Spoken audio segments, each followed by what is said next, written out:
এক হতে পারে তিনি অত্যন্ত আবেগী মানুষ, তিনি শিশুতোষ মানুষ, তিনি আবেগ থেকে মনের কষ্টে কথা বলেছেন, কারণ তিনি খুবই সাকসেসফুলি গত 9 মাসে প্রতিটি ক্ষেত্রে ফেল করেছেন। এত সাকসেসফুলি ফেল করতেও একটা মানে ডিফারেন্ট লেভেলের যোগ্যতা লাগে।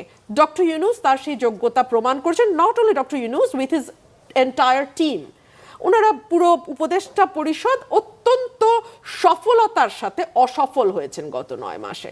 তো সেখান থেকে তার এক ধরনের নেতিবাচক আবেগ কাজ করতে পারে যে আমি খেললাম না, আমি থাকলাম না, আমি চলে গেলাম না। আরেকটা হতে পারে তিনি গা বাঁচানোর জন্য এখন শেষ মুহূর্তে চেষ্টা করছেন। দেখেন, তিনি রাজনৈতিক দলগুলোকে খেপিয়েছেন তার পোষা রাজনৈতিক দল ছাড়া। তিনি প্রতিটা সেক্টরে বিশৃঙ্খলা তৈরি হয়েছে গত 9 মাসে।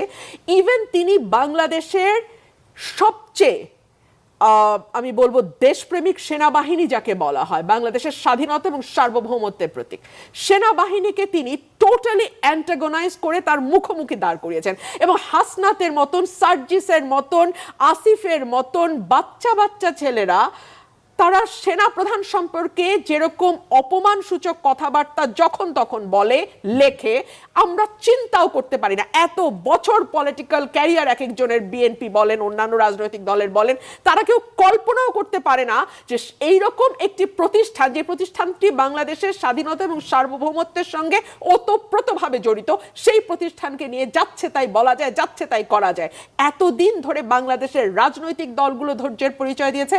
আমি বলবো বাংলাদেশ সেনাবাহিনী এবং সেনাপ্রধান তিনি ভীষণ রকম ধৈর্যের পরিচয় দিয়েছে। আপনি